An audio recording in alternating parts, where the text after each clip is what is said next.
دنیا کی امامت اللہ نے ان کو عطا کی تھی کہ نہیں کی تھی؟ اگر تو اس کے مطابق عمل ہے تو ان سے زیادہ اللہ کو محبوب کوئی نہیں، اور اگر طرز عمل برعکس ہو جائے، کہے کچھ اور کرے کچھ اور، کہے یہ کہ قرآن پر ہمارا ایمان ہے اور اس کے قانون کو نافذ نہ کرے، کہے یہ کہ ہماری تو محبوب ترین شخصیت محمد ہے اور ان کی سنت کے اوپر عمل نہ کرے صلی اللہ علیہ وسلم، قرآن نے جس شے کو حرام کیا ہے اس پر اس کا استعمال کر رہے ہیں۔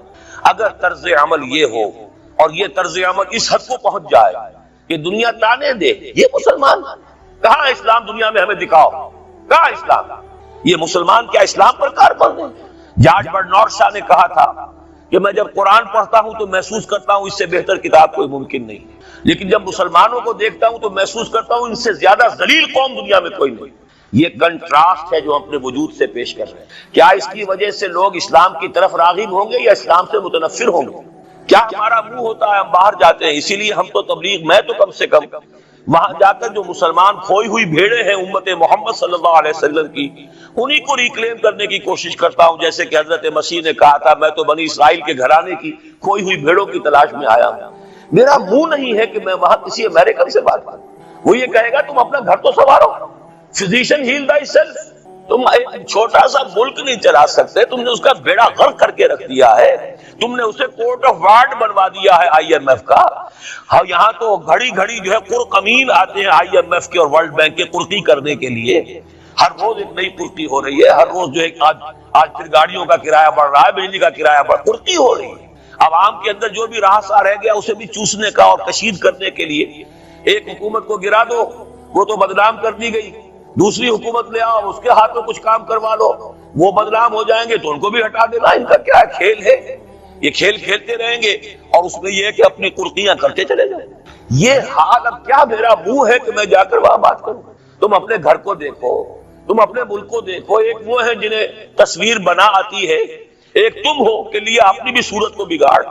ایک ہی ساتھ تم آزاد ہوئے تھے، ہندو بھی تھے کہ نہیں تھے؟ انہوں نے اس ملک کو بنایا ہے، اپنی معیشت کو، اپنی اکانومی کو اپنی بنیادوں پر، اپنے پاؤں پر، اپنے پیروں پر کھڑا کیا ہے۔ آج جو ہے وہ ایک منی سپر پاور بن چکا ہے، اور وہ کہ ڈرتا تھا پاکستان دو طرف سے ہمیں جو ہے قابو میں کر لے گا۔ پہلے تقریباً 20 برس جو ہیں ہندوستان کے، بھارت کے کانپتے ہوئے گزرے ہیں پاکستان سے، اب 30 برس سے جو صورتحال ہے وہ آپ کو معلوم ہے۔ تو صورت یہ ہے کہ جب کوئی قوم جو امت مسلمہ ہو یہ طرز عمل اختیار کرتی ہے تو عذاب اس پر آتا ہے۔ بڑی کڑوی بات ہے، آج عذاب کفار پر نہیں آ رہا، وہ تو اللہ تعالیٰ ان سے آخرت میں نمٹ لے گا، اور آخرت تو ہے ہمیشہ کی، بڑا تو عذاب تو وہی کا ہے۔ وَلَعَذَابُ الْآخِرَةِ أَكْبَرُ لَوْ كَانُوا يَعْلَمُونَ۔ دنیا میں کفار پر عذاب آتا تھا جب کوئی رسول بھیج دیا جائے، اب رسول آئے گا نہیں، ایک ایکسیپشن ہے وہ بعد میں بتاؤں گا، لیکن اب دنیا میں جو عذاب آتا ہے وہ مسلمان امت پر آتا ہے۔ اب اس کو چونکہ بات بہت کڑوی ہے، تھوڑا سا میں اس کے اندر آپ کے لیے سمجھنا، حلق سے اتارنا اس کڑوی گولی کا آسان کرنا۔ دیکھیے ہم سے پہلے بھی ایک امت مسلمہ تھی کہ نہیں تھی؟ ہماری عمر جو ہے امت مسلمہ کی حیثیت سے ابھی 1400 برس ہوئی ہے، 1417 سن ہجری چل رہا ہے نا، اس میں آپ اور حضور کی بعثت 12 برس اور، تو 1430 برس سمجھیے، اس لیے کہ اس وقت جب سے کہ وحی کا آغاز ہوا ہے، یہ ہماری کل تاریخ ہے، ابھی 1450 برس نہیں ہوئی۔ ہم سے پہلی جو امت تھی 2000 برس تک اسی مقام پر فائز رہی، وہ کون تھے؟ بنی اسرائیل، وہ موسیٰ کے امتی تھے، ہم محمد کے امتی ہیں علی نبینا علیہ الصلوۃ والسلام۔ انہیں تورات دی گئی تھی، ہمیں قرآن دیا گیا ہے۔ نبی ہونے کے اعتبار سے افضل ترین نبی، رسول ہونے کے اعتبار سے اکمل ترین رسول، کتاب ہدایت ہونے کے اعتبار سے جامع ترین کتاب، نوع انسان را پیام آخری حامل او رحمت للعالمین، یہ اپنی جگہ تقابل ہے، لیکن ایک اور اعتبار سے دیکھیے عمر اس کی طویل تھی 2000 برس، ہماری ابھی 1400 برس ہوئی، اور دوسری بات اس امت میں 1400 برس تک کوئی وقت ایسا نہیں گزرا کہ کوئی نبی موجود نہ ہو، سینکڑوں نبی آئے۔ شروع ہوئی ہے 1400 قبل مسیح میں جب تورات دی گئی حضرت موسیٰ کو، اور آپ کو معلوم ہے اس وقت 2 رسول تھے، موسیٰ بھی اور ہارون بھی علیہ السلام۔ پھر حضور کی حدیث بخاری شریف میں موجود ہے، کانت بنو اسرائیل تسوسہم الانبیاء کلما ہلک نبی خلفہ نبی۔ بنی اسرائیل کی سیاست اور حکومت جو ہے انبیاء کے ہاتھ میں ہوتی تھی، جب بھی کوئی نبی فوت ہوتا تھا دوسرا نبی اس کا قائم مقام، اس کا جانشین ہو جاتا تھا، جیسے داؤد کے بیٹے سلیمان۔ آخری جو نبی آئے ان کے ہاں وہ حضرت مسیح، اور ان کے ہم عصر حضرت یحییٰ علیہ السلام۔ یوں سمجھیے 2 سے شروع ہوا، 2 پر ختم ہوا، موسیٰ و ہارون، عیسیٰ و یحییٰ، درمیان میں 1400 برس، اور کوئی وقت ایسا نہیں ہے جب کہ کوئی نبی موجود ہو۔ کیسی امت تھی! اسی لیے میں نے آپ کو بتایا قرآن مجید میں سورہ بقرہ میں 2 جگہ فرمایا ہے، یا بنی اسرائیل اذکروا نعمتی التی انعمت علیکم وانی فضلتکم علی العالمین۔ 6واں رکوع بھی شروع ہوتا ہے اسی آیت سے سورہ بقرہ کا، اور 15واں رکوع پھر شروع ہوتا ہے اسی آیت، اے بنی اسرائیل میرے اس انعام و اکرام کو یاد کرو جو میں نے تم پر کیا، اور میں نے تو تمہیں تمام جہان والوں پر فضیلت دی تھی۔ لیکن وہی بنی اسرائیل جب ان کا طرز عمل کیا ہوا، شریعت کو پس پش ڈال دیا، نبذ فریق من الذین اوتوا الکتاب کتاب اللہ وراء ظہورہم مثل الذین حملوا التوراۃ ثم لم يحملوها كمثل الحمار يحمل اسفارا۔ کتاب سے ناطا توڑ لیا، بس اس کو مقدس کتاب بنا کر رکھ دیا، نہ پڑھنا نہ سمجھنا نہ اس پر عمل کرنا، جیسے ہم کرتے ہیں۔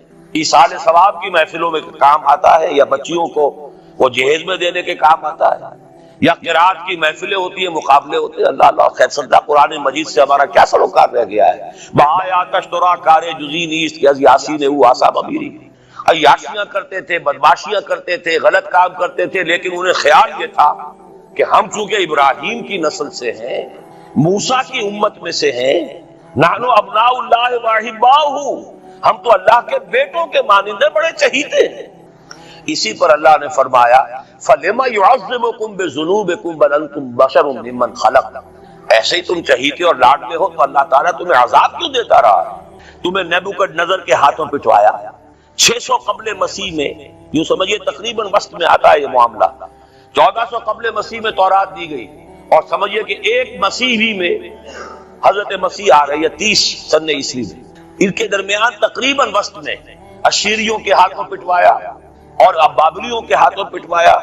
بخت نصر جس کو کہتے ہیں، نیبوکڈنیزر، 6 لاکھ یہودی اس نے قتل کیے یروشلم میں، 6 لاکھ کو قیدی بنا کر لے گیا، ہیکل سلیمانی گرا دیا گیا جو کہ ان کا کعبے کے درجے میں، اور یہ کہ کوئی ایک متنفس نہیں بچا یروشلم میں، کوئی 2 اینٹیں سلامت نہیں، انہیں لے گیا بیبیلونیا میں، کیپٹیوٹی، پیریڈ آف کیپٹیوٹی۔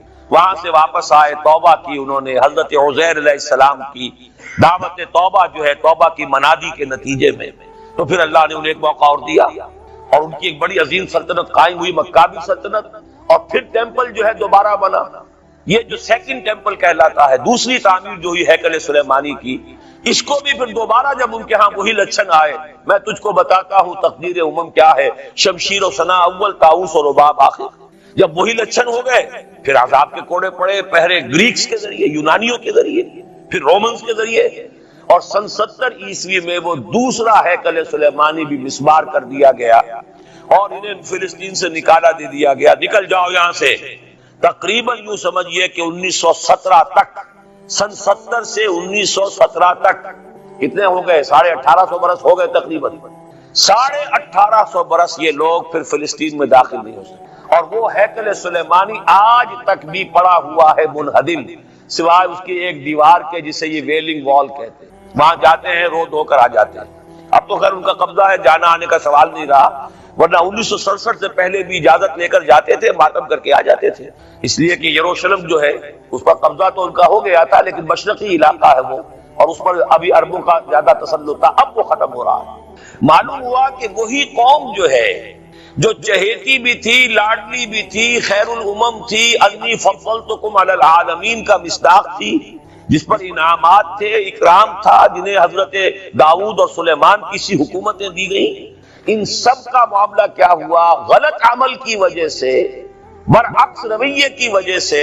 قرآن مجید ہی میں 2 جگہ ہے تھوڑے سے لفظی فرق کے ساتھ، ضربت علیہم الذلۃ والمسکنۃ وباؤوا بغضب من اللہ، ان پر ذلت تھوپ دی گئی، ذلیل کر دیے گئے، 1850 برس تک، پہلے 150 برس تک کیپٹیوٹی میں رہے تھے، اب 1850 برس تک جسے یہ ڈائسپورا کہتے ہیں اس میں رہے، روتے تھے، یاد کرتے تھے اپنی فلسطین کی سرزمین کو کہ ہم وہاں سے نکالے گئے ہیں۔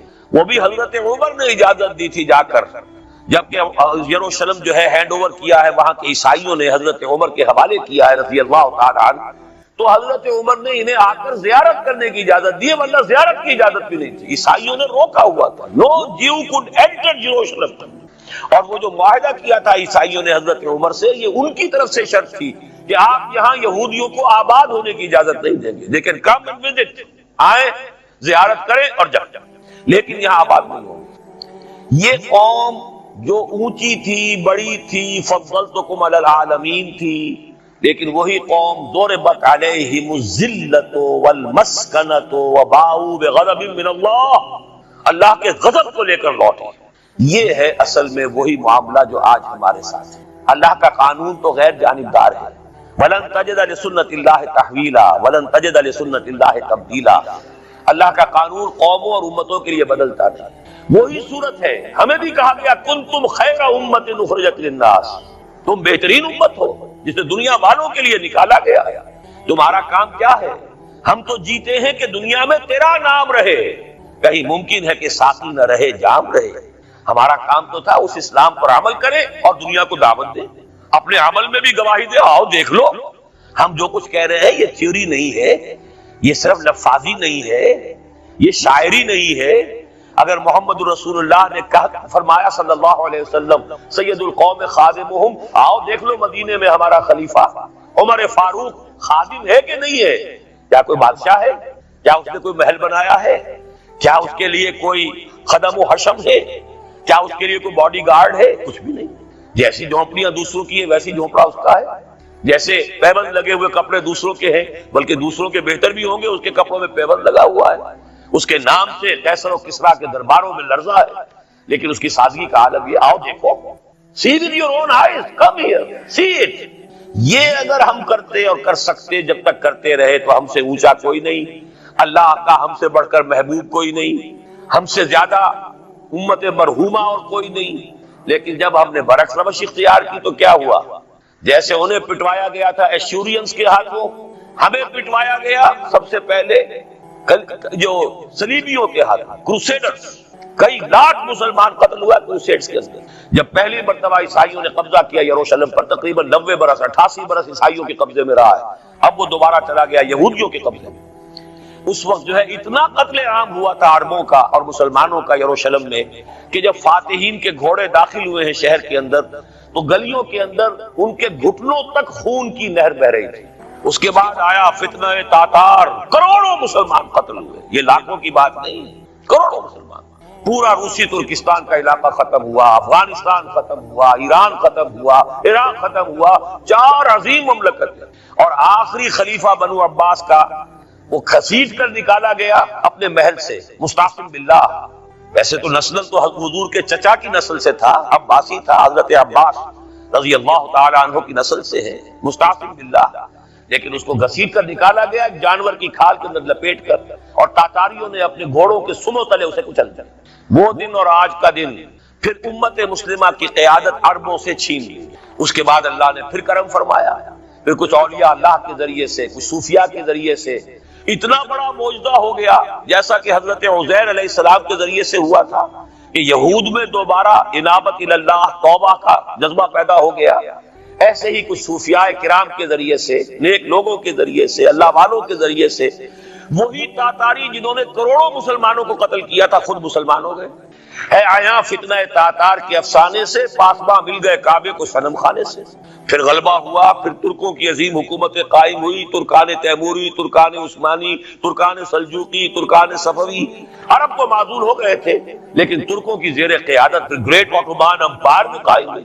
اس کے بعد پھر جب وہ ترکوں کے اندر بھی وہی بادشاہت، وہی عیاشیاں، وہی محل بن رہے ہیں، وہی جو ہے توپ کاپی محل جا کر دیکھ لیجئے، وہی عیاشیاں شروع ہو گئی، وہی اللے تللے ہو گئے، وہی ظلم شروع ہو گئے، تو پھر اللہ نے دوبارہ پھر ہمیں یورپی اقوام کے ہاتھوں ذلیل کیا، کہیں انگریزوں کے غلام، کہیں فرانسیسیوں کے غلام، کہیں اطالویوں کے غلام، کہیں ولندیزیوں کے غلام۔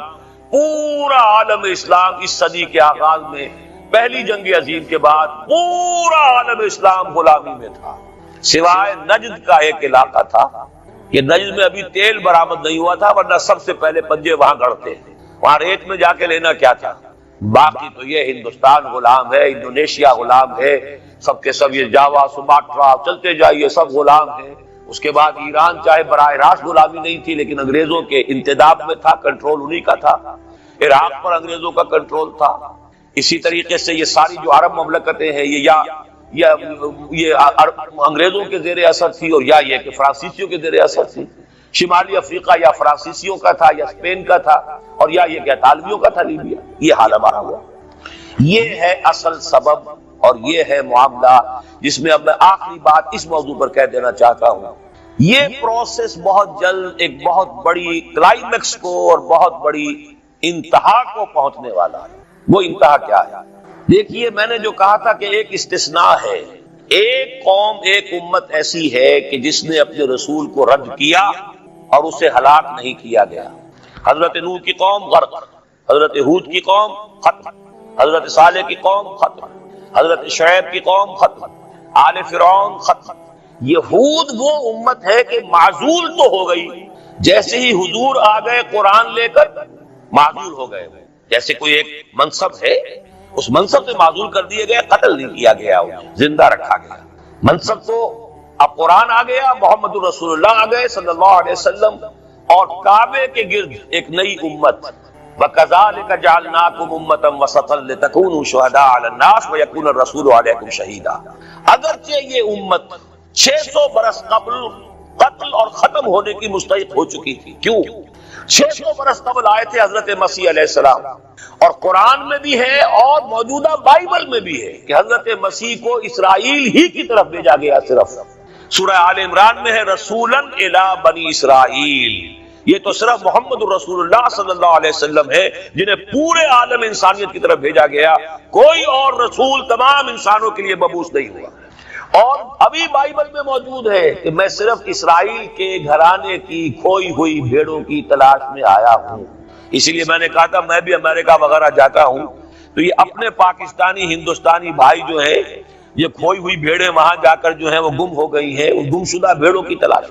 تو اس کو اچھی طرح سمجھ لیجئے، حضرت مسیح کی بعثت تھی بنی اسرائیل کی طرف، اور بنی اسرائیل نے نہ صرف یہ کہ ان کو مانا نہیں بلکہ الٹا اپنے بس پڑتے سولی پر چڑھا دیا، اپنے بس پڑتے۔ اس میرے الفاظ کو نوٹ کر لیا، گویا کہ یہ اب اس عذاب استیصال، آخری ہلاکت والے عذاب کے مستحق ہو گئے۔ لیکن یہ پوری انبیاء اور رسل کی تاریخ میں ایک استثناء ہے کہ اس میں جیسے آج کل ہم کہتے ہیں ججمنٹ ریزرو، حضرت مسیح کو اللہ نے زندہ اٹھا لیا، یہود کے اوپر لعنت تو کر دی، ختم نہیں کیا۔ سمجھ رہے میری بات کو؟ سن 70 سے ان پر عذاب آیا، حضرت مسیح سن 33 عیسوی میں اٹھائے گئے۔ سن 70 میں عذاب آ گیا ٹائٹس رومی کے ہاتھوں، وہ ہیکل سلیمانی بھی پھر دوبارہ گر گیا اور انہیں نکال دیا گیا ڈائسپورا سن 70 سے، لیکن ختم نہیں کیا گیا۔ یہ استثناء ہوا ہے، کیوں ہوا ہے؟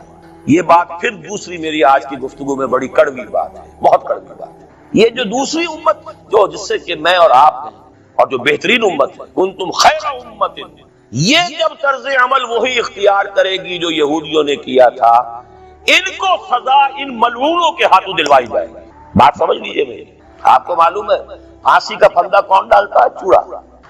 اور ہندوستان میں مجھے بتایا مولانا امین حسن اصلاحی صاحب نے، وہ مشرقی یوپی سے ان کا تعلق ہے، اعظم گڑھ سے، کہ ہمارے علاقے میں یہ رواج تھا کہ اگر کوئی راجپوت شخص کوئی بہت گھناؤنا کوئی کام کرتا تھا تو اس کو جوتے لگواتے تھے چمار کے ہاتھوں۔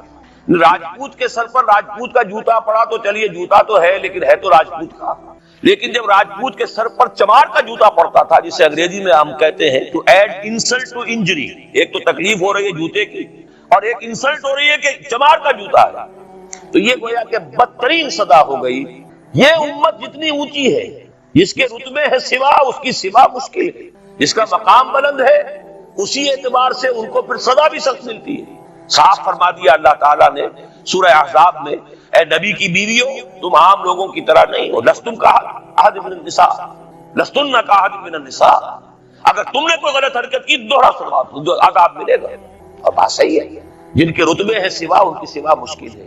اس امت کو عذاب کے کوڑے مارنے والی قوم وہ ملعون اور مغضوب علیہم قوم ہے جس کے لیے قرآن مجید 2 دفعہ کہتا ہے ضربت علیہم الذلۃ والمسکنۃ وباءوا بغضب، اور یہ کوڑے بہت زبردست شکل میں ابھی آنے والے ہیں۔ میری بات اب آپ نے سمجھ لی؟ کیوں رکھا گیا یہود کو؟ یہ جلاد کیوں سنبھال کے رکھے گئے؟ انہیں بھی سزا دی گئی، اس صدی میں بھی ہٹلر کے ہاتھوں میں بھی 6 ملین 60 لاکھ اس نے ختم کیے، ان پر تو سزا کا سلسلہ چلتا رہا، ایکسٹرمینیٹ نہیں کیا، ختم نہیں کیا، باقی رکھا ہے، اس لیے کہ ان کو کوڑا بنا کر امت مسلمہ کی پیٹھ پر مارنا ہے کہ تمہارا رتبہ، تم محمد کے امتی صلی اللہ علیہ وسلم، ہمارے آخری رسول، ہمارے اکمل رسول، ہمارے خاتم النبیین، خیر البشر، اور ان کی امت ہو کر تمہارا حال یہ ہے، تو تم سزا کے مستحق جو ہو، وہ سزا ہے کہ جو اچھی طرح سمجھ لیجئے ہماری حال جو اس صدی کے آخر میں شروع میں ہوا تھا کہ تمام مسلمان غلام، اس غلامی کے اوپر جو مزید کوڑا تیار ہوا 1917 میں بالفور ڈیکلریشن کے ذریعے سے برطانیہ نے اجازت دے دی کہ یہودی آ سکتے ہیں، اب فلسطین میں آ کر آباد ہو سکتے ہیں، وہ مکان خرید سکتے ہیں، جائیداد خرید سکتے ہیں، زمینیں خرید سکتے ہیں۔ 1971 اس پر اندیشہ تھا کہ کہیں اگر خلیفہ عثمانی نے جہاد کا اعلان کر دیا، اس لیے کہ سلطان عبد الحمید کو بڑی سے بڑی رشوتیں پیش کر کے دیکھ لیا تھا انہوں نے کہ یہ جو ہمارے اوپر پابندی ہے کہ ہم فلسطین میں آباد نہیں ہو سکتے، جو کہو ہم تمہیں دولت دینے کو تیار ہے، یہ پابندی ختم کر دو۔ سلطان عبد الحمید ویسے جو بھی کچھ تھے چھوڑ دیجئے، لیکن یہ کہ اس نے کہا کہ جو معاہدہ عمر نے کیا تھا رضی اللہ تعالی عنہ، میں پیچھے نہیں جاؤں گا، لہذا خلافت ختم کروا دی، اور کروائی کس کے ہاتھوں؟ ایک مسلمان کے ہاتھوں، اس لیے کہ فری میسن تھا مصطفیٰ کمال پاشا، فری میسن، یہ سب یہودیوں کے ادارے، چاک کر دی ترک ناداں نے خلافت کی خبا، سادگی اپنوں کی دیکھ اوروں کی عیاری بھی دیکھ۔ ہندوستان میں ہنگامہ چل رہا ہے، تحریک چل رہی ہے، مسلمان ہجرت کر رہے ہیں اور سب کچھ ہو رہا ہے، اور ہندو بھی شامل ہو رہے ہیں خلافت کی تحریک میں، لیکن اب مدعی سست گواہ چست، جب مصطفیٰ کمال نے خود ختم کر دی تو سب پانی پڑ گیا آگ کے اوپر، اب کیا بولیں، کس کو برا کریں؟ اس کے بعد 1948 میں ان کی ریاست قائم ہو گئی اسرائیل۔ کتنے برس بعد؟ ریاست تو خیر اس وقت بھی ان کی نہیں تھی جب کہ ٹائٹس نے ختم کیا ہے، وہ تو بہت پہلے کی بات تھی، تقریباً 2000 سال بعد اسرائیل 1967 میں جنگ کروائی، اور یہ بالکل صدام کی طرح کا مسئلہ تھا۔ 1967 کی جنگ میں ایک سازش تھی، انہوں نے بطور مہرہ استعمال کیا جمال عبد الناصر کو، جس نے اچانک جو ہے ایلات کی بندرگاہ کو بلاک کر دیا 1967۔ اس پر جھپٹا مارا ہے اسرائیل نے، ادھر سے سینائی لے لیا، ادھر سے گولان ہائٹس لے لیے، ادھر سے جو ہے West Bank of Jerusalem, West Bank of Jordan لے لیا۔ یہ 67 کی بات ہے۔ پھر عالم عرب میں ایک ملک ذرا نکلنے لگا تھا کہ شاید ایک کے پاس پیسہ بہت تھا، لیبیا کے پاس، وہ مدد کر سکتا تھا کسی مسلمان ملک کی کہ وہ ایٹم بم بنا لے۔ 2 ملک ایسے تھے، ایک غیر عرب، ایک عرب۔ عراقیوں کے پاس کچھ صلاحیت معلوم ہو رہی تھی کہ کچھ دانت شاید نکل آئیں، جیسے دودھ کے دانت ہوتے ہیں تو شاید ایٹمی دانت نکل آئیں، وہ برکس ان کا نکالا ہے۔ ایک دفعہ جا کر آپ کو یاد ہوگا ہوائی جہاز گئے اور سب تک تہز نہز کر کے آ گئے، اور وہ سخت جان قوم نکلی، انہوں نے پھر کچھ بنا لیا، تو پھر وہی 100 دام جال، پھر وہ 100 دام جو ہے جال کی شکل بچھا کر، اور جو پھنسایا ہے تو اگلا پچھلا کھایا پیا سارا اگلوا لیا۔ نتیجہ کیا نکلا؟ جنگ خلیج کے بعد اب عالم عرب پورا کا پورا اسرائیل کے سامنے سرنگوں ہے، وہ شاہ حسن ہو یا شاہ حسین ہو، کچھ تو پہلے ہی اپنے تھے، چاہے شاہ فہد ہو اور چاہے حسنی مبارک ہو، اب رہ کون گیا؟ اس سے بڑی ذلت کوئی ہے؟ جن کے ساتھ ایک میز پر بیٹھنے کو تیار نہیں تھے، جن کے ساتھ گفتگو کو تیار نہیں تھے، اور بلا کر کہاں کھڑا کیا ہے؟ آؤ میڈرڈ میں، اسپین میں آؤ، اسپین سے شروع کروائیں گفتگو۔ اور اسپین کون سی جگہ ہے؟ مسلمانوں کا دنیا میں سب سے بڑا قبرستان، جہاں 800 برس حکومت کی اور پھر ایک ایک بچہ ختم کر دیا گیا، نام و نشان مٹا دیا گیا۔ 1492 میں فال آف گرینیڈا ہوا ہے، سقوط غرناطہ، اور 1992 میں ٹھیک 500 برس بعد یہ نیگوشیشن شروع ہوئی ہے میڈرڈ کے اندر۔ یہی وجہ ہے کہ قرآن مجید میں آپ دیکھیں گے کہ جتنا غضب اللہ کا ان پر بھڑکا ہے اس عقیدے پر، وَيُنذِرَ الَّذِينَ قَالُوا اتَّخَذَ اللَّهُ وَلَدًا، یہ قرآن نازل ہوا ہے محمد پر صلی اللہ علیہ وسلم، تاکہ وہ خبردار کریں انہیں جنہوں نے یہ کہا ہے کہ اللہ نے کسی کو بیٹا بنایا. یہ سورہ کہف میں ہے، اور اگلی سورت سورہ مریم میں تو ایسا غضب اللہ کا ظاہر ہوتا ہے. وَقَالُوا اتَّخَذَ الرَّحْمَنُ وَلَدًا لَقَدْ جِئْتُمْ شَيْئًا إِدًّا تَكَادُ السَّمَاوَاتُ يَتَفَطَّرْنَ مِنْهُ وَتَنشَقُّ الْأَرْضُ وَتَخِرُّ الْجِبَالُ هَدًّا أَن دَعَوْا لِلرَّحْمَنِ وَلَدًا وَمَا يَنبَغِي لِلرَّحْمَنِ أَن يَتَّخِذَ وَلَدًا. انہوں نے کہا کہ رحمان نے کسی کو بیٹا بنایا. تم بہت بڑی گستاخی کی بات کر رہے ہو. تمہاری اس گستاخی کی وجہ سے آسمان پھٹ پڑنے کو ہے، زمین شق ہو جانے کو ہے، اور قریب ہے کہ پہاڑ ایک دھماکے کے ساتھ گر جائیں. کہ انہوں نے خدا کے لیے بیٹا تصنیف کر دیا، حالانکہ اللہ رحمان اس کی شان اس سے بہت بلند و بالا ہے کہ اس کے کوئی بیٹا. اس کی وجہ بھی سمجھ لیجئے کہ بیٹے کی ضرورت کسے ہوتی ہے؟ جو خود فانی ہو. کیوں ہے آپ کو طلب بیٹے کی؟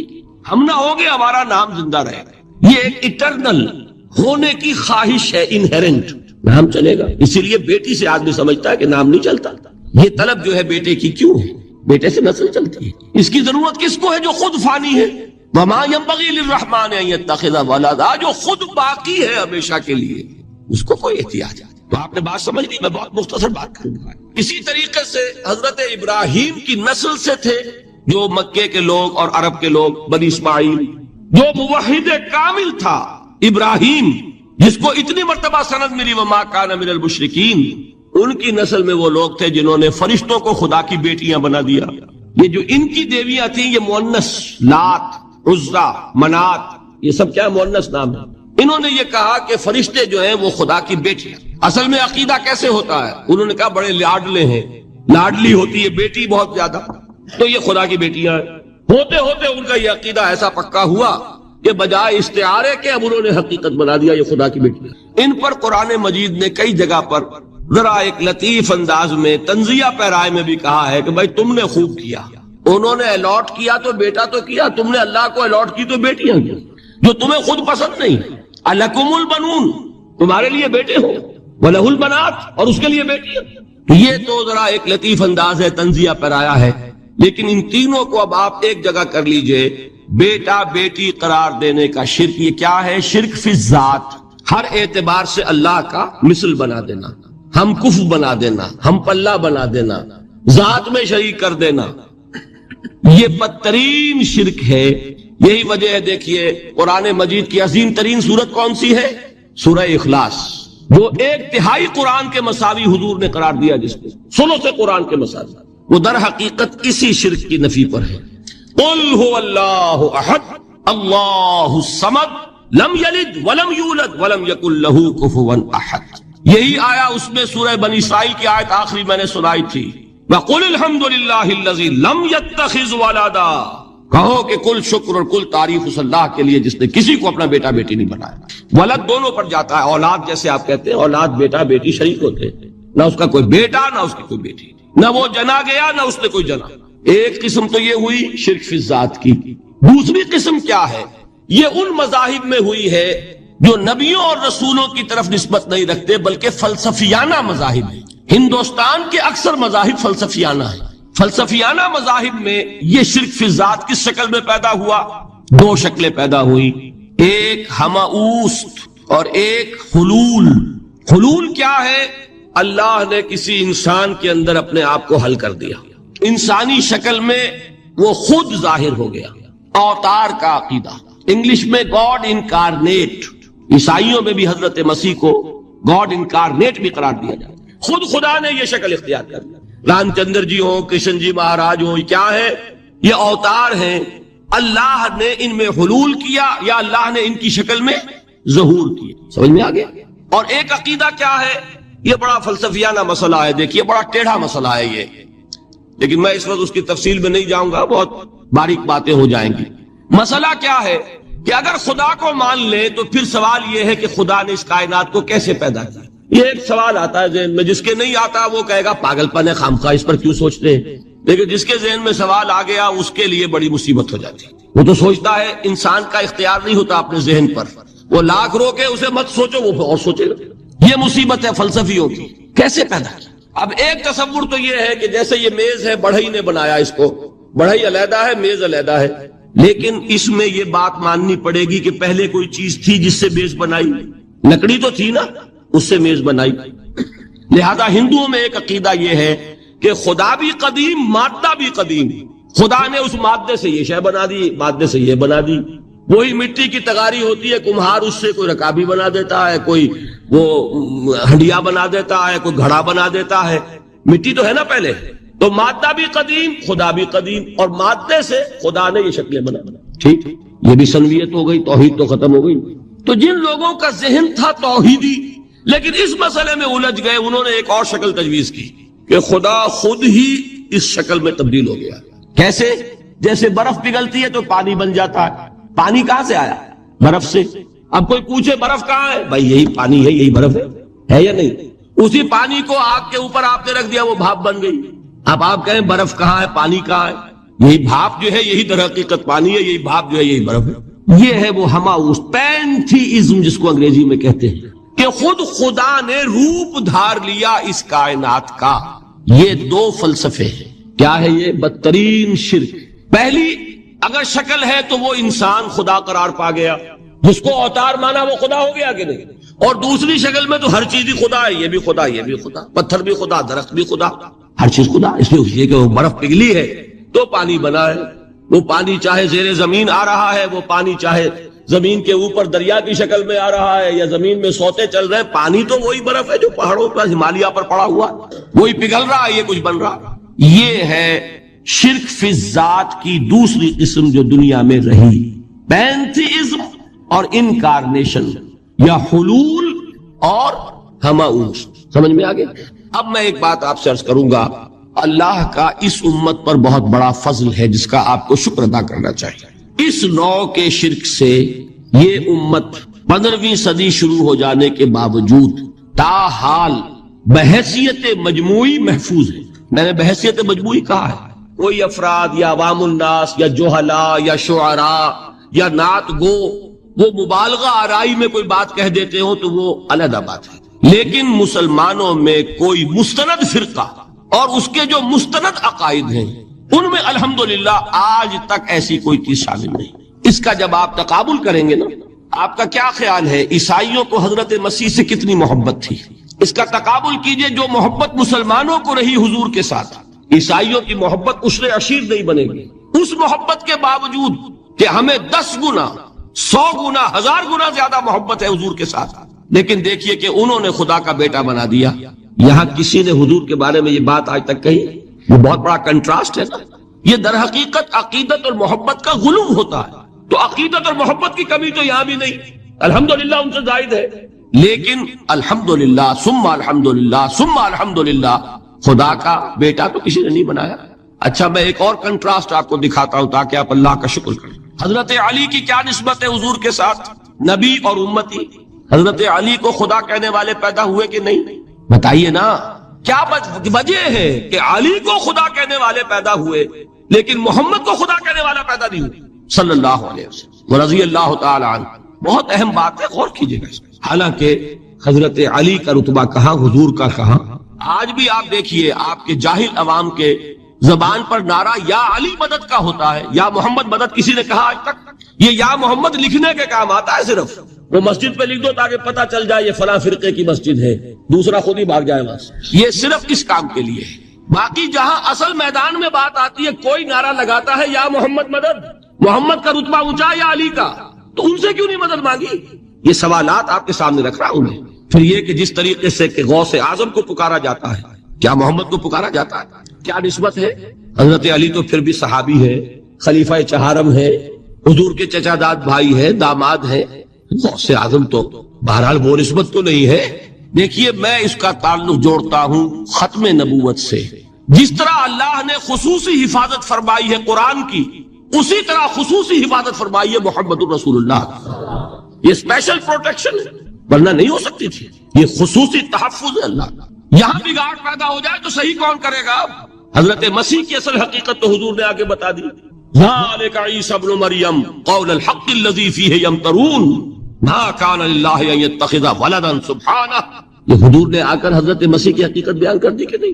سورہ مریم کی یہ آیات سنی تھی نجاشی رحمت اللہ علیہ نے جب حضرت جعفر ابن ابی طالب کی زبان سے، تو کیا کہا تھا؟ تن کا اٹھا کر خدا کی قسم جو ان آیات میں مسیح کا مقام بیان ہوا ہے، مسیح اس سے تنکا بھر بھی زیادہ نہیں ہے۔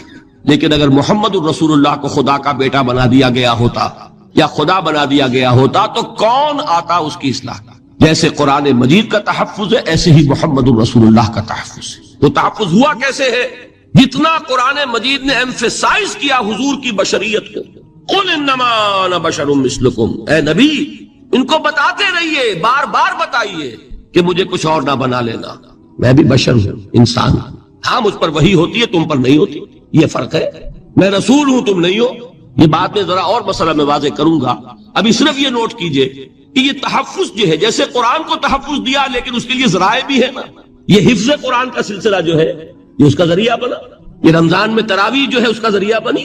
ہمارے ملکوں کے اندر تو حفاظ کو مسجدیں نہیں ملتی، تلاش کرتے پھرتے ہیں، اور ایک جیسا کہ اینول جشن ہوتا ہے قرآن مجید کا، ہر حافظ اپنا حفظ تازہ کر رہا ہے، حفاظ لگے ہوئے ایک دوسرے کے ساتھ تازہ کرنے میں۔ یہ ذریعہ ہے اللہ تعالیٰ نے کہ جس کے ذریعے سے قرآن کو محفوظ کیا۔ تو حضور کو جو حفاظت دی اس کا ایک طریقہ کیا ہوا؟ قرآن مجید میں حضور کی بشریت کا نمایاں کرنا، اور دوسرا یہ کہ خود حضور نے ایسی باریک بینی سے روکا۔ یہ بھی آپ کو پسند نہیں تھا کہ میں آؤں تو تم کھڑے ہو جاؤ، سنا کہ نہیں سنا آپ نے؟ صحابہ کو آپ روکتے تھے۔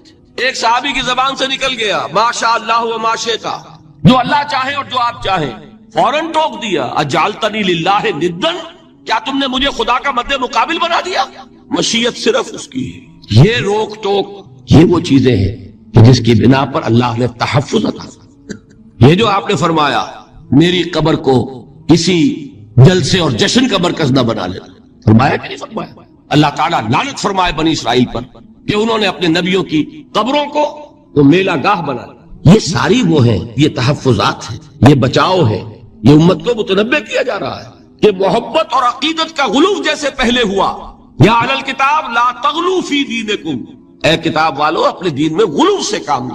یہ غلو محبت، غلو عقیدت ہے جس کی بنا پر وہ خدا کے بیٹے بنا دیے گئے۔ اور اگر وہ ہوتا یہاں اللہ کا نہ معلوم اللہ کے برابر کس طریقے سے حضور کو بنا دیا جاتا، لیکن قرآن نے خود حضور نے اس کی پیش بندی کی، جس کا ظہور ہم دیکھ رہے ہیں کہ اللہ کے فضل و کرم سے یہ امت تا حال بحیثیت مجموعی محفوظ ہے۔ البتہ دیکھیے شاعروں کی باتیں اور ہوتی ہیں، اور عوام کی اور واعظوں کی اور نعت گوؤں کی باتیں جو ہے وہ اور ہے۔ میں جس چیز کی نفی کر رہا ہوں وہ علماء کی بات ہے۔ شاعروں کا تو قرآن مجید کے اندر خود ہی بھاڑا پھوڑ دیا اللہ نے، والشعراء یتبعہم الغاوون الم تری انہم فی کل واد یہیمون انہم یقولون ما لا یفعلون۔ مبالغہ نہ کریں تو شعر میں رنگ ہی پیدا نہیں ہوتا، پھر شعر کائے کو کہنا ہے نظر کہو بھائی۔ مبالغے سے اس میں ایک تاثیر ہے، وہ مبالغے ہمارے شاعروں نے ہمارے نعت گوؤں نے کیے ہیں، اور اس میں اللہ تعالیٰ انہیں معاف کرے بالکل اوتار کر الفاظ بھی استعمال کر دیے۔ وہی جو مستوی عرش تھا خدا ہو کر اتر پڑا وہ مدینے میں مصطفیٰ ہو کر۔ بتائیے رام چندر جی کے بارے میں جو عقیدہ ہے، اب کیا فرق رہ گیا؟ بال برابر فرق ہے یا کوئی؟ اور نقطے پیدا کرتے ہیں۔ مدینے کی مسجد میں ممبر کے اوپر بغیر عین کا ایک عرب ہم نے دیکھا، کیا سمجھ میں آیا؟ عرب میں سے عین نکالا، کیا بنا؟ یہ نقطہ آفرینی ہے۔ اسی طریقے سے ہماری شاعری میں کچھ ہماؤست کا رنگ بھی پیدا ہو گیا۔ خود کوزاؤ، خود کوزا کرو، خود گلے کوزا، خود رند سبو کش، خود برسر آکوزا خریدار بے آمد بشکست و رواں شد۔ وہ خود ہی کوزا ہے، خود ہی مٹی ہے جس سے کوزا بنا ہے، خود ہی کوزے کا بنانے والا ہے۔ سمجھ رہے ہیں؟ الفاظ تو بڑے پیارے ہیں، بڑے مزیدار ہیں، آدمی ایک دفعہ وجد میں آ جاتا ہے، لیکن ہے کیا؟ وہی ہے نا کہ وہی جو برف تھا پگھل کر پانی بن گیا۔ خود کوزاؤ، خود کوزا کرو، خود گلے کوزا، خود رند سبو کش، خود ہی اس کوزے میں شراب ڈال کے پیتا بھی ہے، خود ہی مٹی ہے، خود ہی وہ بنانے والا ہے، خود ہی کوزا ہے، خود ہی اس میں شراب ڈال کے پیتا بھی ہے، اور خود ہی اس کوزے کو توڑ کر اپنا راستہ بھی لیتا ہے۔ اب آپ اس پر سر دنیے اور جو چاہے کریں، لیکن یہ کہ اس کا ڈانڈے مل گئے کہ نہیں اسی ہماؤس سے۔ لیکن یہ کسی مفتی کی بات ہے کیا، یا کسی ائمہ دین میں سے کسی کا قول ہے؟ بھائی شاعروں کی باتیں سن لیا کریں، اللہ اللہ خیر سن۔ ان چیزوں کا بہت زیادہ سختی کے ساتھ نوٹس بھی لینے کا کوئی فائدہ نہیں ہوتا۔ بات وہ ہونی چاہیے کہ جو علماء کہہ رہے ہیں، مستند عقائد جو ان کی کتابوں میں درج ہو، ان سے بات ہونی چاہیے۔ تو یہ چیزیں، یہ گمراہیاں آئی ہیں، لیکن الحمدللہ ثم الحمدللہ کہ یہ عوام میں ہے، جہلاء میں ہے، شعراء میں ہے۔ نعت گو میں ہے، یہ کسی بھی مستند دینی فرقے کے مستند علماء میں ہم کے ہاں موجود۔ البتہ ایک مسئلہ جو ہے نور اور بشر کا، وہ ذرا تھوڑا سا میں حل کر دوں آج۔ آپ سمجھتے ہوں گے لا ینحل ہے، میں نے جس طرح کہا تھا کہ امام بخاری کا قول بھی 100% درست اور امام ابو حنیفہ کا بھی 100% درست ثابت کیا کہ نہیں، اسی طرح میں کہتا ہوں جو حضور کو بشر کہتے ہیں وہ بھی 100% درست، جو حضور کو نور کہتے ہیں وہ بھی 100% درست۔ مطلب کیا ہے؟ دیکھیے، ہر انسان کے وجود کے دو حصے میں نے پہلے دن شاید کچھ بیان کیا تھا۔ ایک خاکی وجود، اور اینیمل بینگ جو حیوان ہے ہمارا، ایک وہ روح ربانی جو اس میں پھونکی گئی۔ آدم میں جب وہ روح پھونکی گئی تب وہ مسجود ملائک بنے۔ فَإِذَا سَوَّيْتُهُ وَنَفَخْتُ فِيهِ مِن رُوحِي فَقَعُوا لَهُ سَاجِدِينَ۔ دو جگہ آئے تھے قرآن مجید میں، ایک شوشے کے فرق کے بغیر، سورہ حجر اور سورہ صاد۔ جب میں اس کو پوری طرح تیار کر لوں اور اس میں اپنی روح میں سے پھونک دوں تو گر پڑنا اس کے سامنے سجدے میں۔ ہمارا جو خاکی وجود ہے وہ ظلمانی ہے، اور جو ہمارا روحانی وجود ہے وہ نورانی ہے۔ اس کی نسبت کس سے ہے؟ اللہ سے۔ بات سمجھ میں آئی؟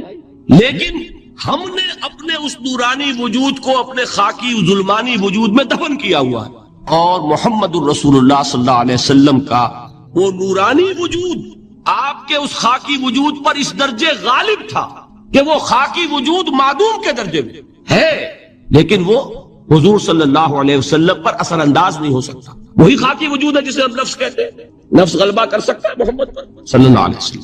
حضور کی شخصیت کی نورانیت نے آپ کی شخصیت کے خاکی وجود کا احاطہ کیا ہوا، ہماری شخصیت کی ظلمانیت نے ہماری اس نورانیت کو گل کیا ہوا، دفن کیا ہوا، چھپایا ہوا، بس یہ فرق ہے۔ انہیں آپ کہہ لیں نور، صحیح ہے، ان کی نورانیت غالب۔ یہی بات ہے جو حضور نے اس طرح سمجھائی۔ دیکھو، ہر انسان کے ساتھ ایک شیطان ہوتا ہے۔ اب کسی صحابی نے بڑی جرت سے کام لیا، پوچھ لیا حضور کہ آپ کے ساتھ بھی ہے؟ ہر انسان کے ساتھ جو کہا نا، تو انسان تو ہے آپ بھی، کیونکہ آپ کے ساتھ بھی ہے۔ آپ نے فرمایا ہے، لیکن میں نے اسے مسلمان کر رکھا۔ بات ختم ہو گئی، نفی نہیں ہے، وہ میرے تابع ہے، میرا مطیع ہے، مجھے غضب نہیں پہنچا سکتا ہے تو صحیح، لیکن نہ ہونے کے درجے میں آ گیا کہ نہیں؟ یہ ہے فرق سارا۔ اور میں یہاں پہ کوٹ کرنا چاہتا ہوں ایک بہت بڑے بریلوی مکتب فکر کے عالم دین، صاحبزادہ، نام میرے ذہن سے ایک دم اتر گیا، فیض الحسن، اللہ تعالیٰ ان کی خطاؤں سے درگزر فرمائے، ان کی مغفرت فرمائے۔ آپ نے سنا ہوگا نا نام۔ انہوں نے ایک روز تقریر کی جو میں نے سنی، اور تقریر کہاں کی؟ ساہیوال میں۔ وہاں کا ایک بہت مشہور چوک ہے، مہاجرین، مسجد مہاجرین کہلاتی ہے، وہاں تقریر تھی، میں نے سنی۔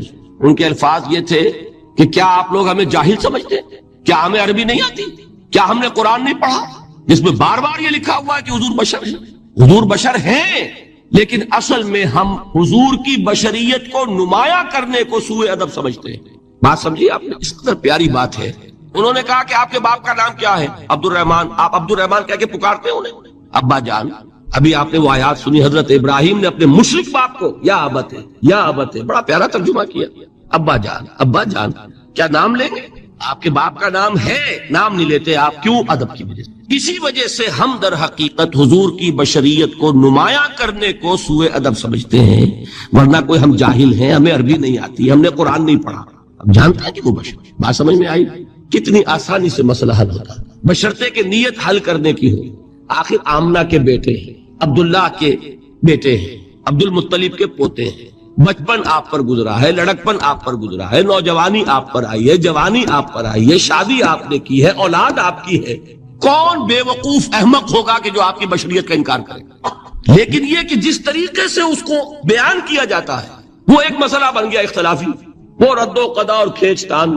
اور اس میں بھی سمجھ لیجئے مثلکم پر جو ایمفیسس بعض حضرات دے دیتے ہیں اپنے توحیدی، جو ان کے اندر ایک مزاج ہے، اللہ تعالیٰ ان کے مزاج کو اور پختہ کرے، لیکن اس میں بھی مبالغہ کیا جاتا ہے۔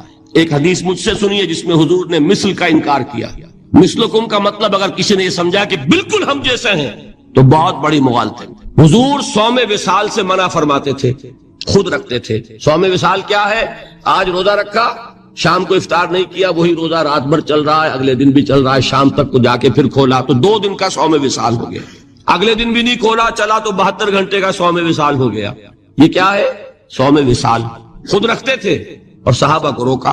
صحابہ میں سے کسی نے ہمت کر لی، حضور آپ خود رکھتے ہمیں روکتے؟ فرماتے ہیں ایکم مثلی، تم میں سے کون مجھ جیسا ہے؟ ابھی تو عند ربی، میں تو اپنے رب کے پاس رات گزارتا ہوں، هو یطعمنی ویسقین، وہ مجھے کھلاتا ہے پلاتا ہے۔ بتائیے کون ہے جو اس کا دعویٰ کرے گا؟ حضور کے خصائص ہیں۔ حضور خود فرماتے ہیں تم صرف سامنے سے دیکھتے ہو، میں پیچھے سے بھی دیکھتا ہوں۔ کہاں ہوا وہ مثلیت؟ اگر آپ نے بالکل اپنے جیسا سمجھ لیا تو بڑے مغالطے میں ہیں۔ نبی کا مقام ہے، نبی کا رتبہ ہے، نبی کے خصائص ہیں۔ آپ سو گئے تو آپ کی نیند، آپ کی وضو ٹوٹ گئی اور نبی سو گیا تو کہاں گئی مثلیت؟ مثل اس معنی میں کہ بشر ہیں، نسل آدم سے ہیں، اس میں کوئی شک نہیں، اس معنی میں مثل ٹھیک ہے۔ قل انما انا بشر مثلکم، لیکن ہر اعتبار سے تو نہیں، سب سے بڑا فرق یہی ہے کہ وہی آ رہی ہے۔ معراج پہ تشریف لے گئے ہیں، اس دنیا میں بیٹھے ہوئے بھی جنت کا مشاہدہ فرما لیتے ہیں، کرا دیا جاتا ہے، دوزخ کا مشاہدہ کرایا جاتا ہے، فرشتے کو دیکھ رہے ہیں، یہ چیزیں ہیں۔ اور پھر خصائص جیسا کہ میں نے عرض کیا کہ آپ پیچھے سے بھی دیکھتے ہیں۔ آپ کا معاملہ یہ ہے کہ آپ اگر سو جائیں تو آپ کا وضو نہیں ختم ہوگا۔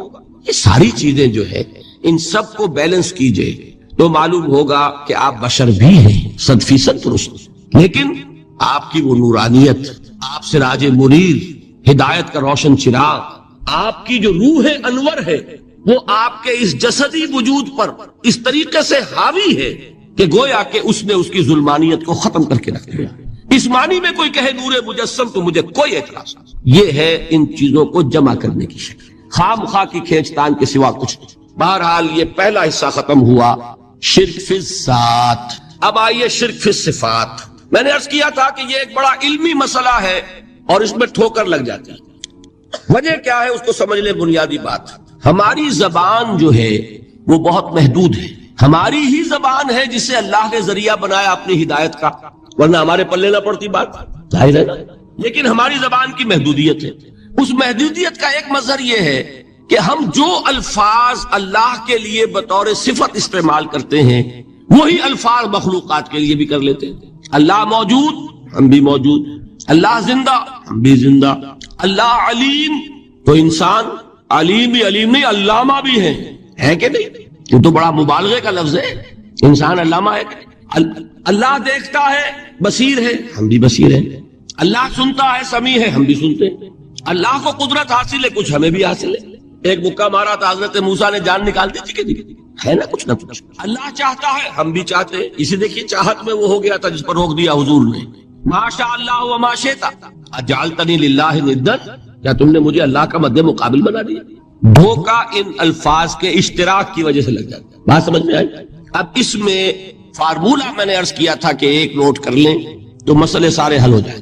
جب ہم کوئی لفظ بطور صفت اللہ کے لیے بولتے ہیں اور اسی لفظ کو مخلوق میں سے کسی کے لیے بولتے ہیں، مخلوق میں سب آ گئے، جمادات، حیوانات، انسان، اولیاء اللہ، فرشتے، انبیاء، رسول، سب مخلوق تو ہیں، تو کل مخلوقات۔ جب ہم ایک لفظ بطور صفت استعمال کریں گے اللہ کے لیے اور اسی لفظ کو استعمال کریں گے بندوں کے لیے، تو ان میں 3 فرق ہیں جو ذہن میں رہنے چاہیے، گن کر یاد کیجئے۔ اللہ کی ذات قدیم ہے، ہمیشہ سے ہے، اسی طرح اس کی صفت بھی قدیم ہے، ہمیشہ سے ہے۔ مخلوقات حادث ہیں، ان کی صفات بھی حادث ہے۔ حادث قدیم کے مقابلے میں کہ پہلے نہیں تھی پھر ہو گئی۔ ایک فرق، اللہ کی ذات از خود ہے، کسی اور نے تو اس کو وجود نہیں بخشا نا۔ اللہ کا وجود از خود ہے، ذاتی ہے۔ کسی طرح اس کی صفات ذاتی ہیں، کسی اور کی عطا کردہ نہیں ہے۔ مخلوق کوئی ہو کسے باشا، ان کا وجود ذاتی نہیں عطائی ہے، اللہ نے دیا تو وجود ملا۔ اسی طرح ان کی صفات عطائی ہے، ذاتی نہیں۔ 2 فرق ہو گئے۔ اللہ کی ذات مطلق ہے، لا محدود، اسی طرح اس کی صفات مطلق ہے، لا محدود۔ مخلوق کی ذات محدود کسے باشد، صفت بھی محدود۔ 3 فرق، ذاتی، عطائی، قدیم، حادث، لا محدود، محدود۔ 3 فرق ذہن میں رہیں تو جو صفت بھی آپ اب بولیں گے اس میں یہ تینوں باتیں ذہن میں رہیں۔ سمجھ میں آ گئی بات؟ اب اس کا اطلاق کیجئے تو یہ علم غیب کا مسئلہ حل ہو جائے گا۔ یہ بھی لا ینحل سمجھا جاتا ہے۔ علم کسی کا بھی ہو، انسان، فرشتہ، اولیاء، انبیاء، رسول، حضور صلی اللہ علیہ وسلم، کسی کا حادث ہے، قدیم نہیں ہے، عطائی ہے، ذاتی نہیں ہے، محدود ہے، لا محدود نہیں ہے۔ 3 باتیں مان لیں، شرک نہیں ہوگا۔ ان میں سے ایک کو ساقط کر دیں شرک ہو جائے. آئی بات سمجھ؟ اللہ کی قدرت ذاتی ہے، عطا کردہ نہیں. مخلوق میں جو جس کو قدرت حاصل ہے وہ عطائی ہے، ذاتی نہیں. اللہ کی قدرت لامحدود، یفعل ما یشاء فعال لما یرید علی کل شیء قدیر. ہم مخلوق کوئی بھی ہو اس کی قدرت محدود. اللہ کی قدرت جب سے وہ ہے ہمیشہ سے ہے، ہمیشہ سے قدرت بھی ہے. اور مخلوق میں سے قدرت یہ حادث ہے. تینوں چیزیں سامنے رہیں شرک نہیں ہوگا. ایک چیز کی بھی کمی ہو گئی شرک ہو جائے گا. یہ ساری صفات پر لے آئے. اللہ کی حیات ذاتی ہماری عطائی، لائی حیات آئے قضا لے چلی چلے، اپنے بس میں نہ آنا تھا نہ جانا ہے. زندگی اس کی عطا کردہ ہے، جب چاہے لے لے. اللہ کی حیات بھی ایسی ہے کیا؟ ذاتی. الحی، ہماری حیات محدود، ویسے بھی محدود. موت آئے گی شاید ختم ہو جائے. چلیے موت ختم نہیں کرتی، ہم سمجھتے ہیں کہ وہ ہماری ابدی ہے. محدود جسمانی میں تو ہے، کھانے کو نہ ملے تو کمزوری، ذرا کام کیا تو تکان، نیند بھی آ رہی ہے، اونگ بھی آ رہی ہے. اور اس کی حیات الحی القیوم لا تاخذہ سنۃ ولا نوم. حیات ذاتی ہے، لا محدود ہے اور قدیم. یہاں حیات عطائی ہے اور حادث ہے اور محدود ہے، ساری صفات. اس کو ذہن میں رکھ لیجئے. تو اب دو مسئلے میں یہاں حل کرتا ہوں. جو لوگ کہتے ہیں حضور کو علم غیب نہیں تھا اور جو کہتے ہیں تھا، بدقسمتی سے دونوں نے ڈیفینیشن علیحدہ کر لی. جو ڈیفینیشن نفی کرنے والوں نے کی ہے اس کی وجہ سے، اس کے اعتبار سے واقعتاً نہیں تھا. انہوں نے ڈیفینیشن یہ کی ہے، تعریف یہ کی ہے، وہ علم جو خود حاصل ہو جائے. اللہ کا عطا کردہ علم جو ہے وہ کہتے ہیں وہ غیب نہیں ہے. تو وہ بھی مانتے ہیں کہ ہر علم جو حضور کو حاصل ہے وہ اللہ کا عطا کردہ. میں صاحب عالم میں یہ سارے مرحلے میں نے طے کیے نا اپنے زمانہ طالب علمی میں. مولانا منظور احمد شاہ صاحب ہیں ساہیوال میں ایک، میں ان کے پاس حاضر ہوا. میں نے کہا جی یہ مسئلہ کیا ہے علم غیب کا، مجھے ذرا سمجھائے. انہوں نے ایک کتاب اپنی نکالی کہ دیکھیے صاحب، ہم حضور کے علم کے بارے میں یہ باتیں مانتے ہیں. حضور کا علم حادث ہے، قدیم نہیں ہے. حضور کا علم محدود ہے، لا محدود نہیں ہے. حضور کا علم عطا کردہ ہے، ذاتی نہیں. میں نے کہا یہ تین باتیں اگر آپ مان لیں تو میرا تو جھگڑا کوئی نہیں آپ سے. ہوتا کیا ہے جب آئیں گے وعظ میں، خطابت میں، تو عالم ما کان وما یکون، اب الفاظ وہ استعمال کر جائیں گے.